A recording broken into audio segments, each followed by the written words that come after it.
శ్రీ దత్తాత్రేయ స్తోత్రం శ్లోకం 8 దిగంబరాయ దివ్యాయ దివ్యరూపధరాయ చ సదోదిత పరబ్రహ్మ దత్తాత్రేయ నమోస్తుతే. భావం: దిక్కులనే వస్త్రముగా భరించిన పరమ వైరాగ్య స్వరూపుడ దివ్య జ్ఞానమూర్తి, ఎల్లప్పుడూ ప్రకాశించే పరబ్రహ్మస్వరూపుడైన ఓ దత్తాత్రేయ స్వామి, నీకు నా నమస్కారములు. దిగంబర అనే పదం మనకు అహంకారం, లోభం, మోహం, అసూయ వదలి జీవించమని బోధిస్తుంది. సదోదిత పరబ్రహ్మ అంటే దేవుడు బయట మాత్రమే కాదు, మన హృదయంలో కూడా నిత్యం ప్రకాశిస్తాడు.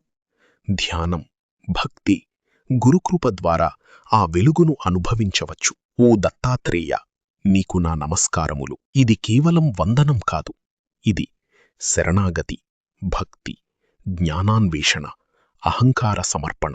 జై గురుదత్త, శ్రీ గురుదత్త.